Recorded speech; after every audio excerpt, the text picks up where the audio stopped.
punctuation basically. Okay, good evening everyone and welcome back to the channel. Now today we are talking about English, and in English we will be discussing about punctuation. Okay,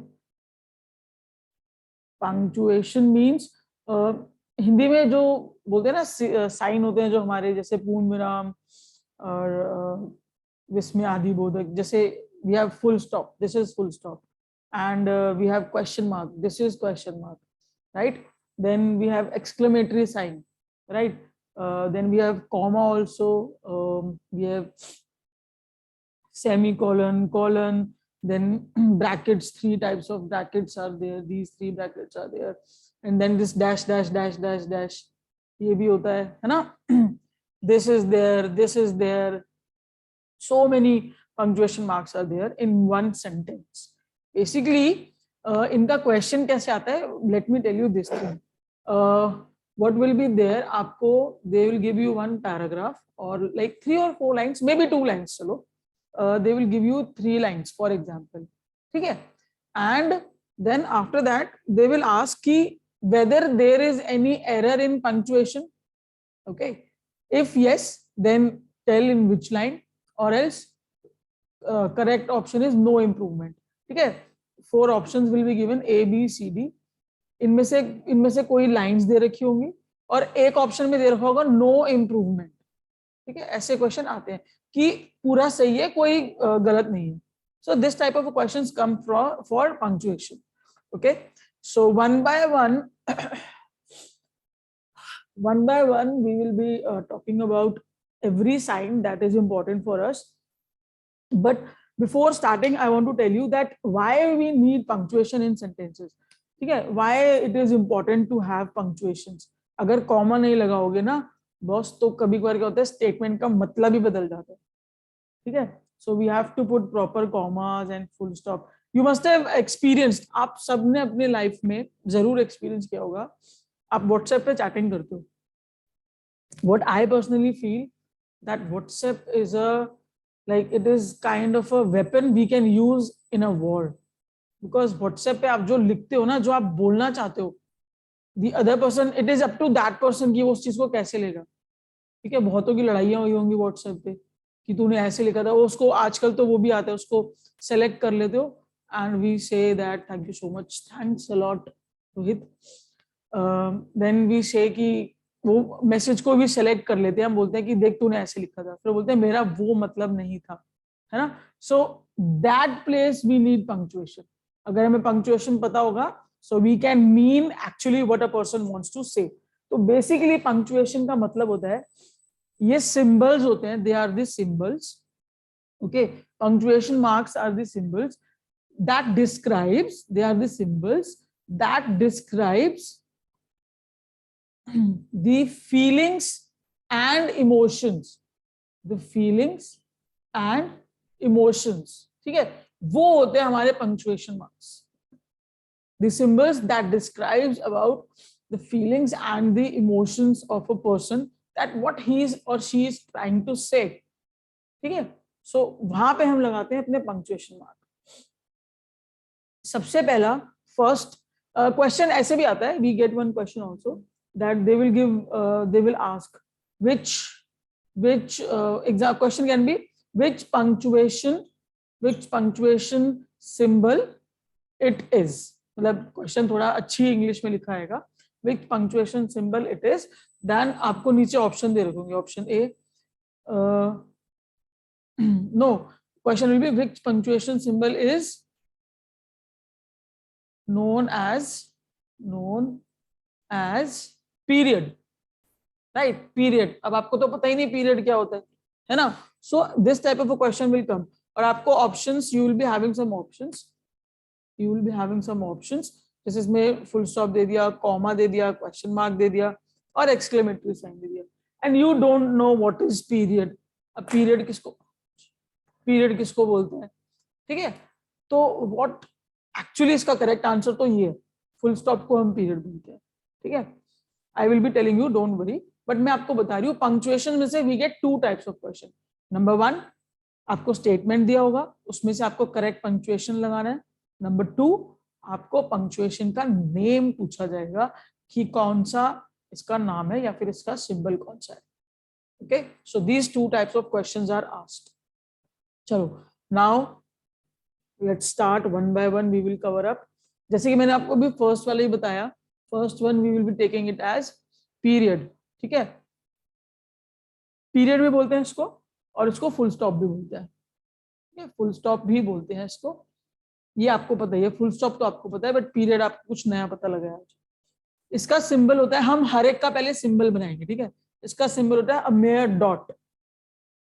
इसका use होता है, अभी आप ये मत बोलना ma'am ये हमें आता है, I know you people no, but still इसका यूज होता है when the statement is completed. है ना, जो आपकी जो स्टेटमेंट है, जो भी आप बोल रहे हो, वो कंप्लीट हो चुकी है. Right, so full stop is easy for you people, I know. आप इसका यूज आराम से कर लोगे, और मुझे लगता है कि इसका एग्जाम्पल देना is very funny for you guys. है ना, फॉर एग्जाम्पल चलो, आई वेंट टू स्कूल. तो नाउ फुल, मेरी स्टेटमेंट कंप्लीट हो गई, so I will put a full stop. This is very easy, है ना. So we don't will not go in deep for this. Okay, next we have, आप बस देख लो और उनके नाम जरूर देख लो. ठीक है, नेक्स्ट हमारे पास जो सेकंड वाला आता है वो है क्वेश्चन मार्क. इसको हम बोलते हैं क्वेश्चन मार्क, और एल्स वी से इट एज इंटेरोगेटर. अब देखो, आपको क्वेश्चन मार्क तो पता है ना, बट आपको शायद इंटेरोगेटर नहीं पता होगा. है ना, सो इंटेरोगेटर, इसका बेसिक काम क्या होता है, टू इंटेरोगेट. है ना, कुछ चीजों को पूछना, पूछताछ करना. ये भी इजी है.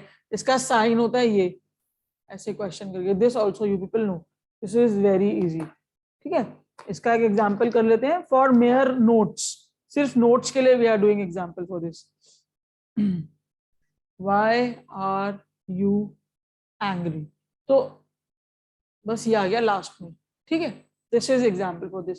बेसिकली इंटेरोगेशन जब भी हम करते हैं, इसमें make sure one thing, either we have WH family words. अभी WH फैमिली क्या होता है, WH family is what, when, why, where. H is how. ठीक है, so basically the words, the question words, either we have these words or listen to me, और जो verb होता है ना, helping verb, if the sentence is starting from that, then also we say it is an interrogation. For example, मैंने यहाँ से why हटा दिया, are you angry, ये भी तो एक क्वेश्चन बना ना, are you angry. ठीक है, so if the sentence is starting from helping verb, then we say it is an interrogation, it is a question mark. और इसी को if I put, just a second, हाँ, इसी को if I write like this, you are angry. okay, now you will put a full stop over here, क्योंकि जो helping verb है it is in the middle of the sentence. But अगर helping verb बाहर आता है, first word बनता है, then it is interrogation. See this, if I talk about this particular example, इसमें सिर्फ इन दोनों वर्ड्स को मैंने वाइस वर्सा किया है ना, and see the sign is changing just because of the position of this one word. ठीक है, यहाँ पे फुल स्टॉप है और यहाँ पे क्वेश्चन मार्क है.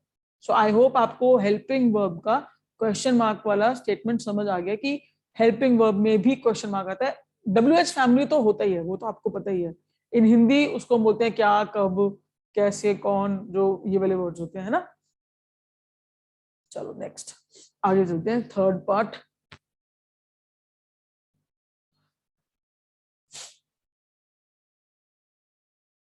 Third is exclamation.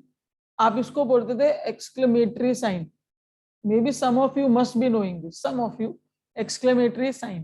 ठीक है, और इसको एक वर्ड और दिया जाता है, it is little related to it, and that is exclamation point. ठीक है, सो इस चीज का ध्यान देना प्लीज. इसको एक्सक्लेमेशन पॉइंट भी कहते हैं. इसका जो साइन होता है वो ऐसे होता है, जिसको हिंदी में बोलते हैं विस्मयादि बोधक चिन्ह. ठीक है, this is the sign. When we use it, हम इसको कब यूज करते हैं, जब कोई या तो कोई सडन चीज होती है, something sudden.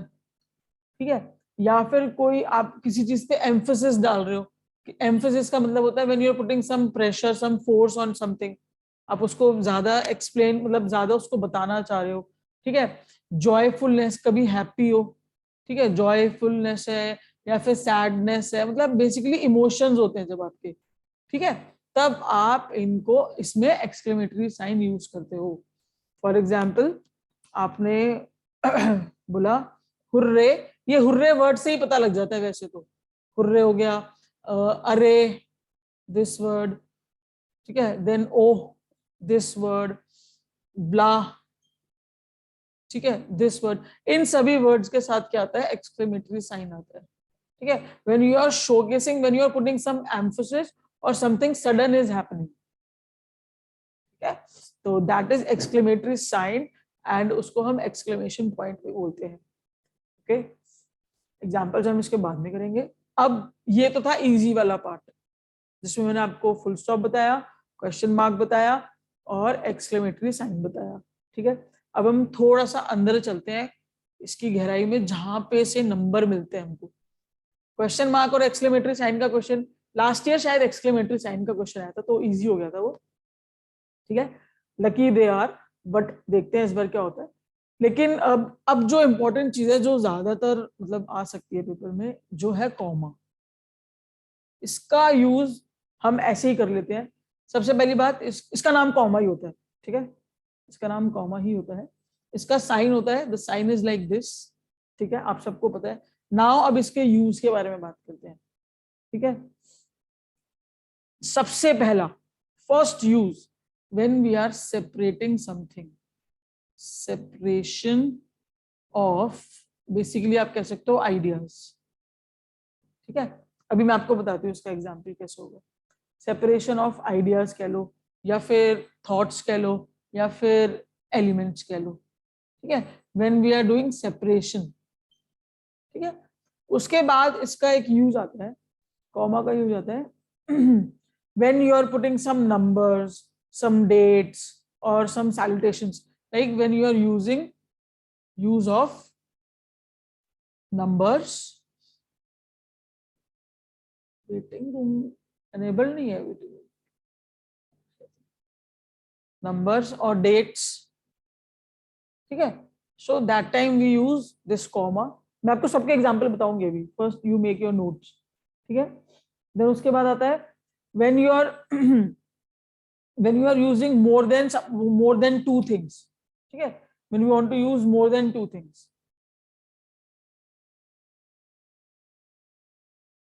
more than two things, ठीक है।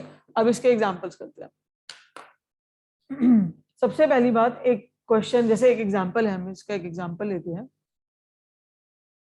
We went to the movie, ठीक है, we went to the movie, ठीक है। उसके बाद वी वेंट टू मूवी, क्या बोलते हैं, शॉपिंग एंड, और कहाँ गए थे, जू चले जाओ, चलो जू चले जाओ। So it is we went to the movie, shopping and zoo. Now in this statement we are talking about three things, more than two things, है ना। मूवी भी गए थे, फिर हम शॉपिंग भी गए थे, उसके बाद हम जू भी गए थे, सो मोर देन टू थिंग्स हैं। तो शॉपिंग और जू के बीच में वी गॉट एंड, लेकिन यहाँ पे कॉमा आएगा, क्यों, because more than two things are there, ठीक है, we are having more than two things. एक और एग्जांपल करते हैं इसका, ये तो इजी वाला एग्जांपल था ना, एक अच्छा सा और एक तबियत खुश करने वाला एग्जांपल करते हैं। चलो, when I went when I went for running, I saw a snake, ठीक है। इन दिस क्वेश्चन अब आप क्या कर रहे हो, आप सेपरेशन ऑफ आइडियाज कर रहे हो, व्हाट यू आर डूइंग, अपने दो आइडियाज को अलग अलग कर रहे हो। कैसे कर रहे हो? आप बता रहे हो कि फर्स्ट थिंग इज, या फिर एलिमेंट्स, सेपरेशन ऑफ एलिमेंट्स कर रहे हो। फर्स्ट थिंग इज, आपने बोला आई वेंट फॉर रनिंग, जब मैं रनिंग के लिए गया, ठीक है, आई सॉ अ स्नेक, मैंने स्नेक को देखा। कैन यू से कि ये दो अलग अलग एलिमेंट्स हैं, रनिंग के लिए गया और स्नेक को देखा, बट ये दोनों आपस में कनेक्टेड भी है ना, आपस में कनेक्टेड है ना। So when we talk about to separate different elements and we want to connect them, that is a comma, then we put comma. ठीक है, I hope this is easy for you, but they both are dependent on each other. ये दोनों एक दूसरे पे dependent है। कैसे dependent है बॉस? जब वो रनिंग पे गया उसके बाद ही तो उसने स्नेक देखा। कहते हैं ना मैं यहाँ जाता ना ऐसा होता, ना मैं उसको कॉल करता ना मेरी उससे लड़ाई होती, है ना, ऐसा होता है ना। तो उन चीजों में कॉमा आता है जब one is dependent on another. ठीक है, दे आर डिपेंडेंट। आप इसके नीचे, कॉमा के नीचे प्लीज यहाँ पे लिख लो जो डिपेंडेंट होते हैं। ठीक है, डिपेंडेंट होते हैं जो आपस में, उनमें हम लगाते हैं, क्या लगाते हैं? कॉमा। ठीक है, अगर यहाँ पे डिपेंडेंट नहीं लिखोगे तो आगे बहुत बड़ी कंफ्यूजन में फंस जाओगे, इसलिए पहले ही यहाँ पे इसको डिपेंडेंट लिख लो। ओके, चलो नाउ, ये था हमारा कॉमा का यूज, बहुत सिंपल था, ये भी सिंपल था, बट अब आगे आ जाओ, इसको देखते हैं, फिफ्थ वाले को देखेंगे, इसमें थोड़ा सा आपको समझना पड़ेगा। अब जो हम बात कर रहे हैं, हम बात कर रहे हैं सेमी कॉलन की। सेमी कॉलन, नाम भी साथ साथ याद करते रहना, बिकॉज वो नाम का क्वेश्चन भी पूछ सकते हैं। सेमी कॉलन में क्या होता है? कॉमा होता है, उसके ऊपर ऐसे डॉट होती है। ठीक है, this is a symbol for semi colon. ठीक है, हमने कॉमा में क्या याद किया था? वी रिमेंबर कि दो आपस में डिपेंडेंट स्टेटमेंट होंगी, उनके बीच में बेसिकली कॉमा आता है। लेकिन in semicolon we connect two independent, मैं बहुत बड़ा बड़ा लिख रही हूं यहाँ पे, टू इंडिपेंडेंट क्लॉजेस या फिर स्टेटमेंट्स। ठीक है, क्लॉज लिख सकते, चलो, टू इंडिपेंडेंट क्लॉजेस, मतलब वो बोथ द सेंटेंस वो अपने आप में कंप्लीट होंगे, उसकी वजह से वो नहीं हुआ होगा। ठीक है, मैं इसका एग्जाम्पल देती हूँ, आपको एग्जाम्पल से समझ में आएगा। ठीक है, इसका एग्जाम्पल है हमारे पास इंडिपेंडेंट का। ठीक है, दैट इज सेमीकोलन का। सम स्टूडेंट्स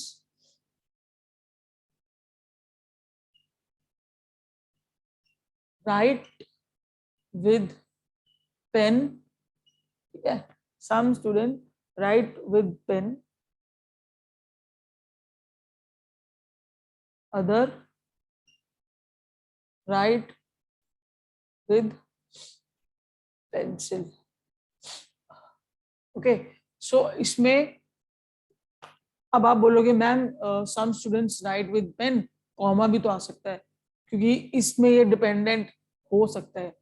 नहीं, डिपेंडेंट नहीं है। क्यों नहीं है? देखो, some student write with pen, कुछ बच्चे पेन से लिखते हैं। ठीक है, कुछ बच्चे पेंसिल से लिखते हैं। ऐसा है क्या क्योंकि वो पेन से लिखते हैं इसलिए ये पेंसिल से लिखते हैं? ऐसा तो नहीं है ना। उस रनिंग वाले केस में क्या था? क्योंकि वो रनिंग पे गया था इसलिए उसको स्नेक दिखा। अब वो बेड पे सो रहा होता तो उसको स्नेक नहीं दिखता इतनी सर्दी में। ठीक है, जब आप, I am repeating my words, semicolon तब आता है when the statements are independent of each other, वो बिल्कुल अपने से बिल्कुल इंडिपेंडेंट है, अलग है। Some students write with pen. ठीक है, और ऐसे कर दो उसको, चलो पेंसिल वाला मत लो, इसको ऐसे कर लो, अदर, ऐसे कर लो, some student write with pen, sorry, some are going to park. अब ठीक है, अब मेरा कंसेप्ट समझ में आया आपको? बेसिकली मेरा कंसेप्ट ये कह रहा है कि आपकी जो दो स्टेटमेंट्स है वो आपस में क्रिस क्रॉस, जरूरी नहीं है कि आपस में एक दूसरे की वजह से हुई है, वो अलग अलग भी हो सकती है। अब यहाँ पे आ जाएगा सेमीकोलन। ठीक है, here we will put semicolon. Some students write with pen semicolon, some are going to park. क्योंकि आपस में उनका कोई मेल नहीं है, उनके लिखने से ये पार्क नहीं जा रहे। जैसे उसके रनिंग से उसने, आपको अगर ये चीज समझ आई है please show me your thumbs up, because this is very important. Comma and semicolon, आज तक हम हर जगह comma comma comma comma comma लगा देते थे। अगर आपको ये कॉन्सेप्ट समझ आ गया, please show me your thumbs up so that I get to know that yes it is done and I have to move forward. Done, okay nice. चलो अब नेक्स्ट वाला करते हैं, नेक्स्ट पे करते हैं sixth part. Sixth part is colons, बोलते हैं कॉलन। इसका जो सिंबल होता है बेसिकली, जैसे सेमी कॉलन में हम ऐसे करते हैं ना, सेमी कॉलन मतलब हाफ कॉलन, तो ये हो जाता है फुल कॉलन, ऐसे दो डॉट्स बनती है ऐसे, ठीक है, ये इसका सिंबल होता है। ठीक है, इसमें हम क्या करते हैं, why we use this, number one, हम कॉलन यूज करते हैं जब भी हमें आपको कोई to tell something like quotations, quotation,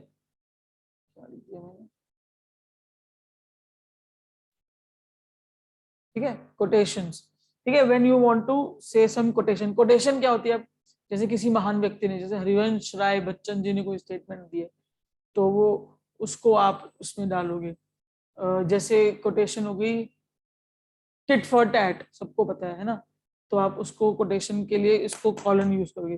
कोई भी कोटेशन होते हैं उसमें हम कॉलन यूज करते हैं। कोई भी सीरीज होती है, सीरीज, अब ये सीरीज क्या होता है मैं बताती हूँ। कोई भी सीरीज होती है उसमें हम क्या यूज करते हैं, हम उसमें कॉलन यूज करते हैं। ठीक है, सीरीज और कोटेशन का मैं आपको एक एग्जांपल दे देती हूँ। जैसे कि आपने यहाँ पे कोटेशन लिखी, टिट फॉर टैट ही था ना,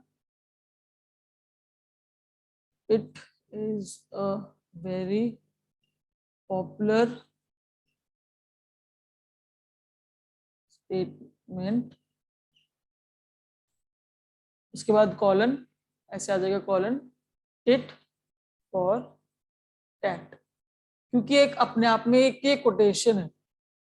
ठीक है, ऐसे अगर कोई सेंटेंस आता है जिसमें आपको कोई कोटेशंस दिखे, तो कोटेशन से पहले, अब जैसे अगर ये स्टेटमेंट जैसे मैंने लिखा है, तो कोटेशन से पहले वो आ जाएगा कॉलम।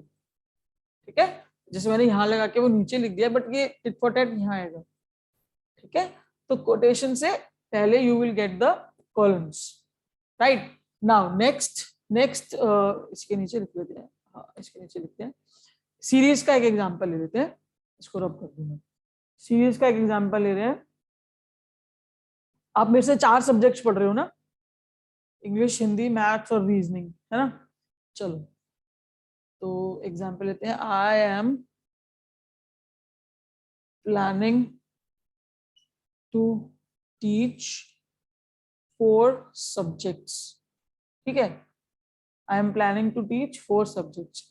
अब एक सीरीज स्टार्ट होने वाली है ना, तो यहाँ पे क्या हो जाएगा, कॉलन आ जाएगा। अब यहाँ पे मेरे 4 सब्जेक्ट्स के नाम आ गए, इंग्लिश, हिंदी, मैथ्स और रीजनिंग। ठीक है, सो whenever we are saying some quotations or we are using any kind of a series, अब ये सीरीज तो थी 4 चीजों की, है ना, सो हम ऐसे कॉलम्स लगाएंगे। ठीक है, I hope it is done, it is clear to you all. चलो आगे चलते हैं, एग्जाम्पल भी समझ आ रहे हैं ना, ओके डन। नेक्स्ट,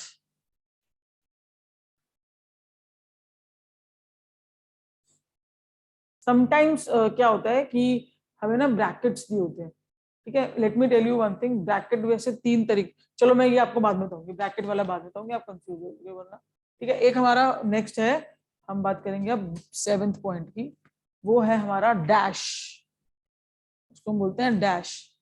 ठीक है, अब डैश क्या होता है, जो ऐसे बना हुआ होता है। ठीक है, डैश ये हम कब यूज करते हैं, बेसिकली हम डैश का यूज करते हैं इनफॉर्मल मैनर में। किसमें हम यूज करते हैं इसका, इनफॉर्मल मैनर में, जब आप किसी इनफॉर्मल किसी चीज के लिए बात कर रहे हो। ठीक है, इनफॉर्मल मैनर मतलब जैसे कि आपने बोल दिया इसका एग्जांपल लेते हैं इनफॉर्मल मैनर का।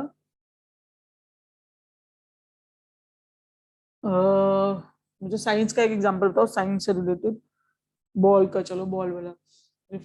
Every action has equal reaction.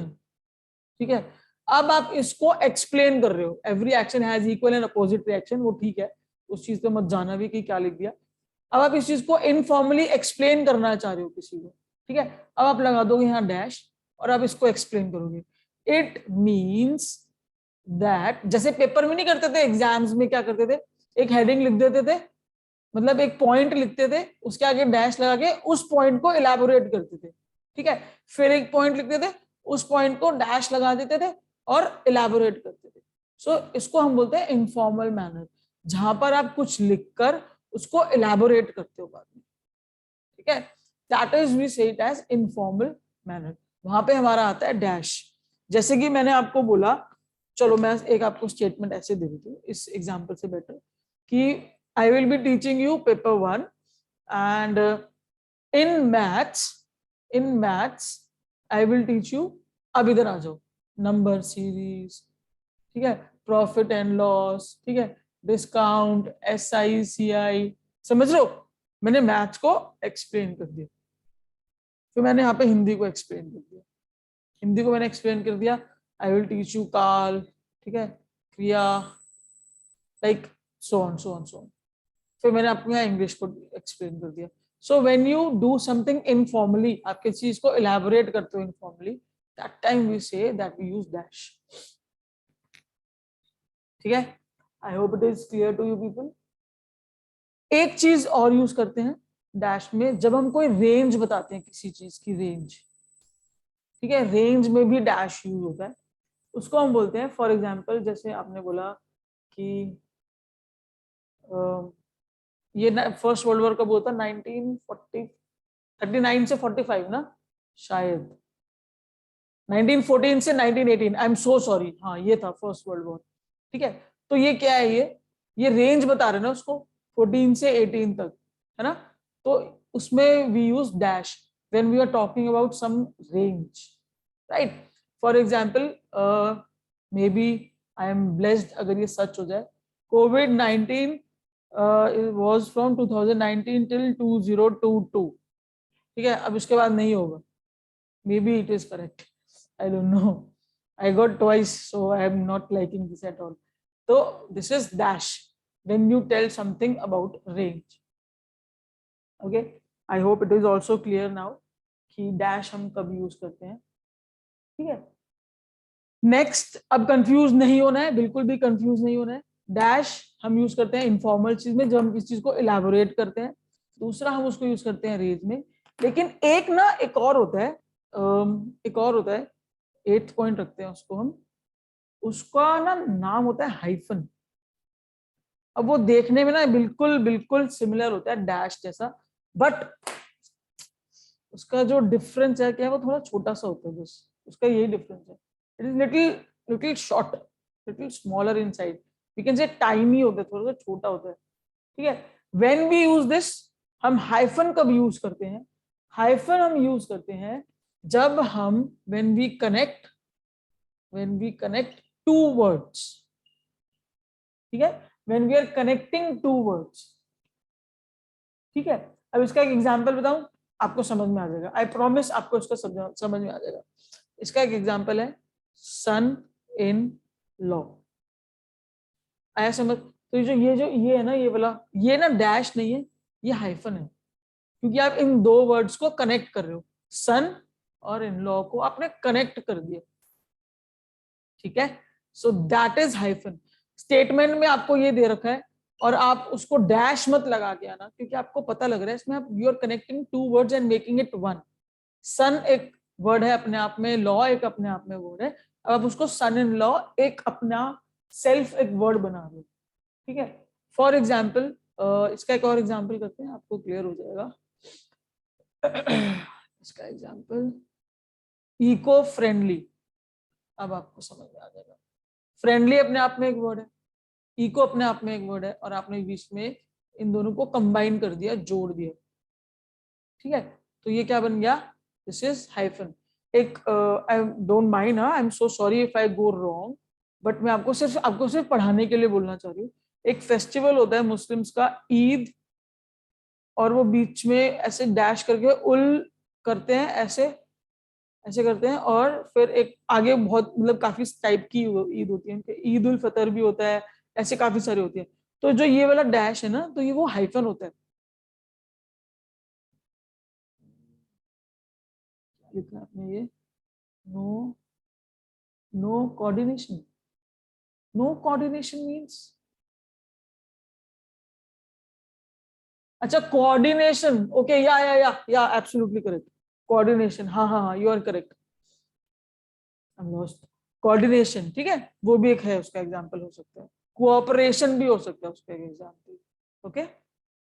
चलो, so hyphen is clear to you all, dash is clear to you all. Hyphen और डैश में बिल्कुल भी कंफ्यूज नहीं होना, कॉमास और सेमी कॉलन्स में भी कंफ्यूज नहीं होना है, ठीक है। जो कॉमा होते हैं, मैं दोबारा बता रही हूँ आपको, जो कॉमा होते हैं वो डिपेंडेंट होते हैं, वो रनिंग और स्नेक वाला जो मैंने बताया था, और जो सेमी कॉलन्स होते हैं वो बिल्कुल इंडिपेंडेंट होते हैं, जो मैंने पेन और पार्क और ऐसे बताया था आपको, ठीक है। Then after that I told you about this dash and hyphen, ठीक है। अब आते हैं नेक्स्ट पे,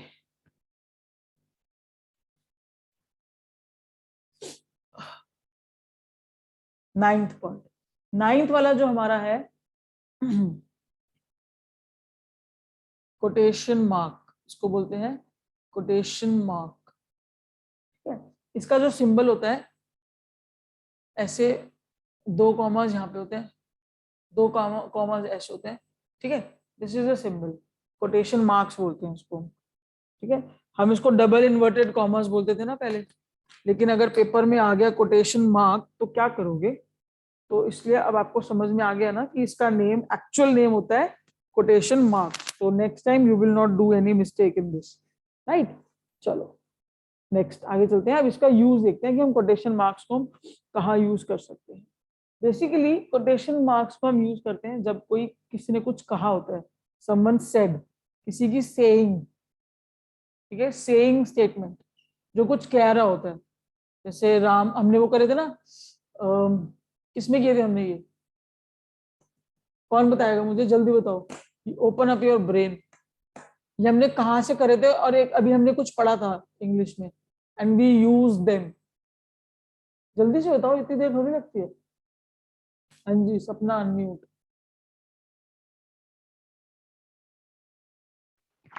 मैम हमने नरेशन में किए थे अभी। हाँ वही एग्जैक्टली, जिसमें हमने क्या करा था, डायरेक्ट स्पीचेस को इनडायरेक्ट बनाया था, है ना, Ram said that and dash dash dash. तो जब भी कोई सेइंग स्टेटमेंट होती है, उसमें हम यूज करते हैं कोटेशन मार्क्स, ठीक है। जैसे कि किसने बोला, Ram said he is the best friend of etcetera etcetera whatever, जो भी है, ठीक है।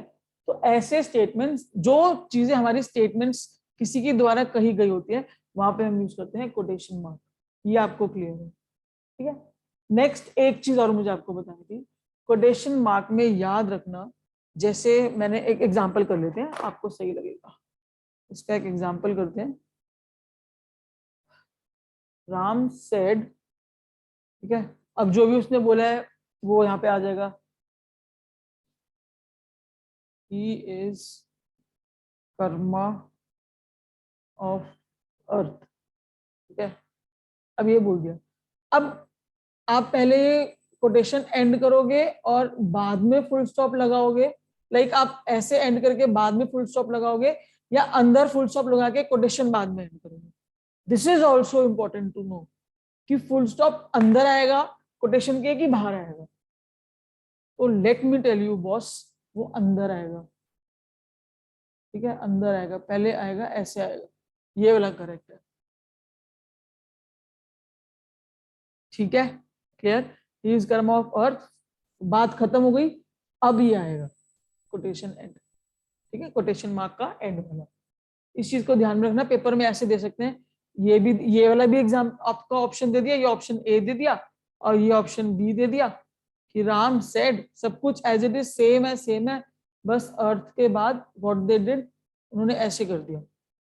सो आपका जो ये वाला है B part is wrong and A part is correct. ठीक है, ये छोटी छोटी गलतियां हैं, उनको देखना है और सीखने की कोशिश करनी है। ऑब्वियसली इसको ऐसे याद करो ना, ऑब्वियसली जब उसने एक स्टेटमेंट बोली है, जब वो रुकेगा, जब स्टेटमेंट कंप्लीट होगी, उसके बाद ही तो हम कह पाएंगे ना कि हाँ इसने बोल दिया, तभी तो हम बोल पाएंगे। अभी हो सकता है यहाँ पे कॉमा भी लग सकता था, हो सकता है आगे भी वो बोलना चाह रहा है, maybe he wants to say something more, but no, when ये full stop is coming, that time we got to know that he is done and now we have to put this. ऐसे भी याद कर सकते हो इस चीज को। ठीक है, तो कोटेशन मार्क आपको समझ आ गया। चलो नेक्स्ट आगे चलते हैं। हाँ, एक बहुत इजी सा है, बहुत इजी है ये तो आपको सबको आता ही होगा। ये है हमारा 10th पार्ट है। इसका नाम तो आपको पता होगा कि क्या है, बोलते हैं अपोस्ट्रोफी। अपोस्ट्रोफी, और इसको ऐसे छोटा सा एस बना देते हैं, ऊपर से रख के ऐसे एस बना देते हैं ना, हम उसको क्या बोलते हैं, अपोस्ट्रोफी एस। ठीक है, तो वो कब आता है, जब हम किसी चीज का छोटा फॉर्म लिखते हैं, शॉर्ट फॉर्म। ये इसका सिंबल होता है, ऐसे ऊपर की तरफ एक होता है, एक। ठीक है, ये कब आता है, when we are writing something in contract form. छोटा फॉर्म शॉर्ट फॉर्म भी बोलते हैं, कॉन्ट्रैक्ट और शॉर्ट फॉर्म। ठीक है, हमने ये किस में यूज किया था, मुझे से जल्दी बताओ, ये हमने किस में यूज करा था, ये वाला एपोस्ट्रोफी हम किस में यूज करते थे, मैंने आपको पढ़ाया भाई, क्वेश्चन टैग पढ़ा था मुझसे, क्वेश्चन टैग पढ़ा था ना, उसमें मैंने आपको क्या बताया था, नॉट पूरा नहीं लिखते हैं और एंड अपोस्ट्रोफी टी ऐसे लिखते हैं, बताया था ना। सो ये वही चीज है, दिमाग को चारों तरफ से खुल के रखा करो, राइट।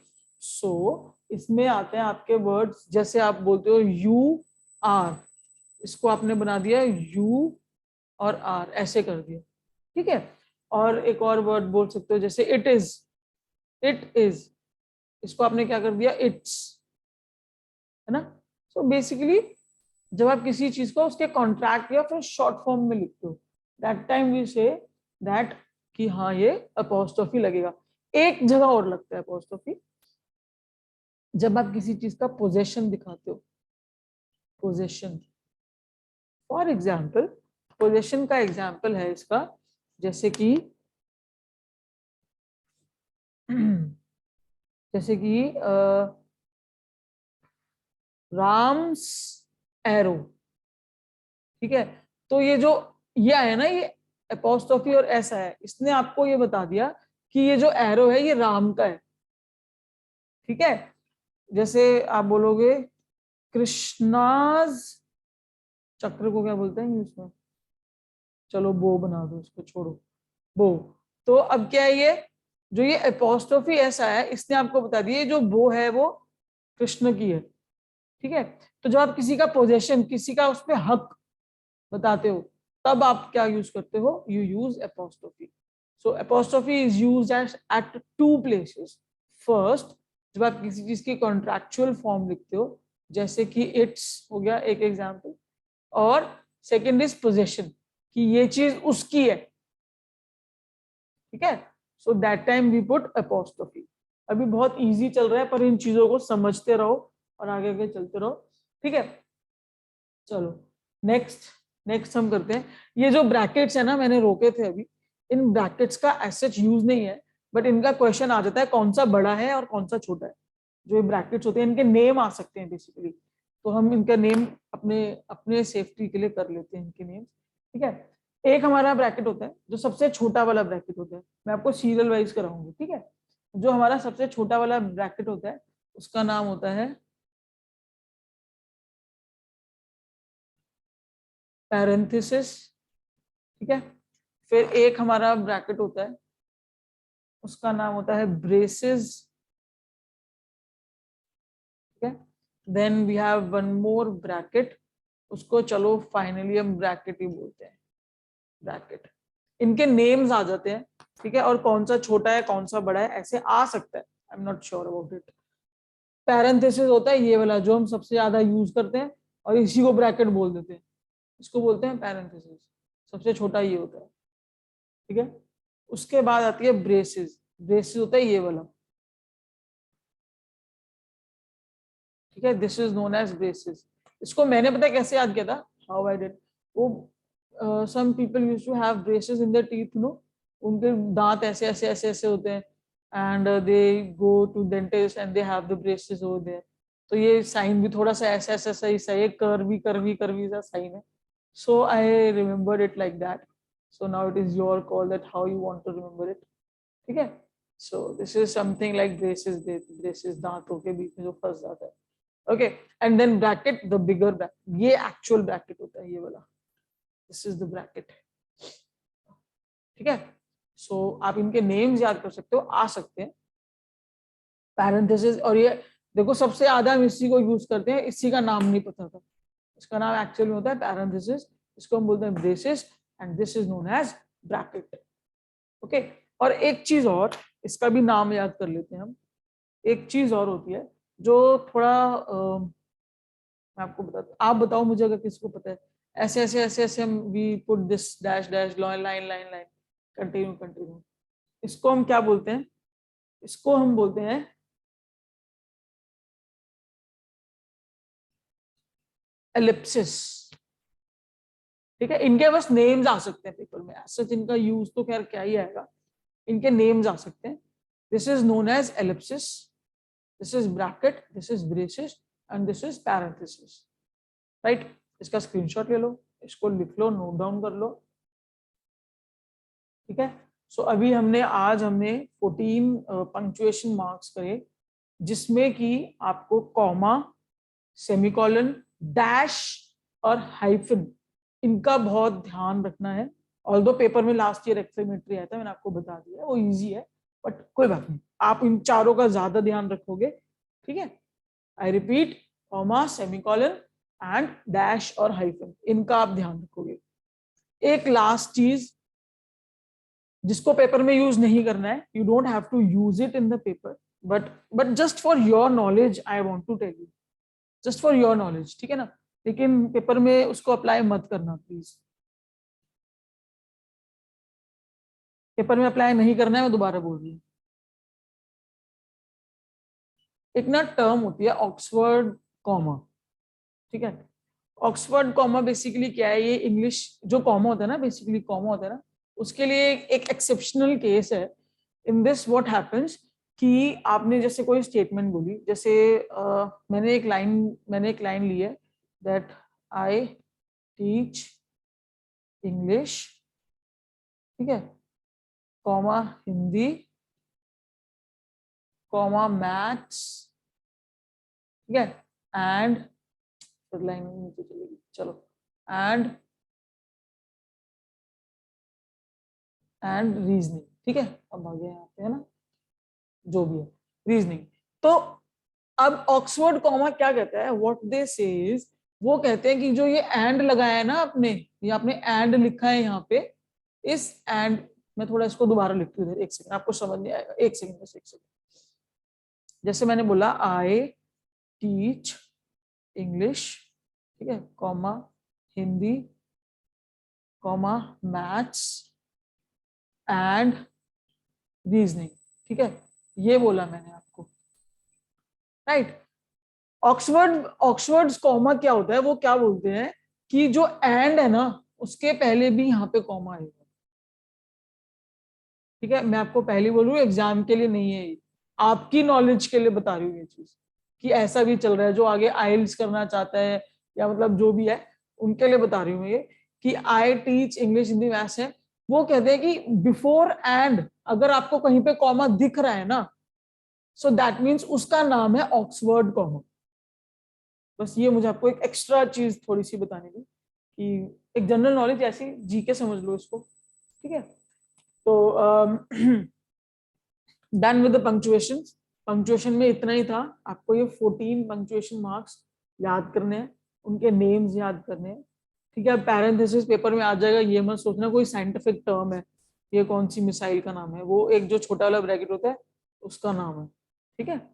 सो इन चीजों को याद करना है, इनका यूज याद करना है कि कहाँ पर लगता है। स्पेशली मैं दोबारा एम्फोसाइज कर रही हूँ, कॉमा, सेमीकोलन, डैश और हाइफन में आता ही आता है पेपर में, ठीक है। So please do this all these things. Punctuation में सिर्फ इतना ही है, अगर आपको कुछ डाउट है, if anything that you people want to ask, you can ask right now, otherwise I am done for this punctuation thing. Anyone who wants to ask anything?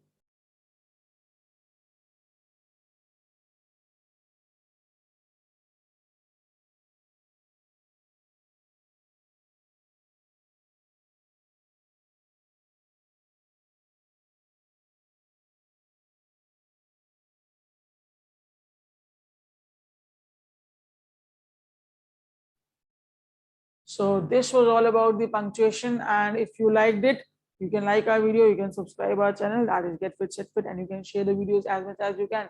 That is up to you people. And thank you so much. Bye bye everyone.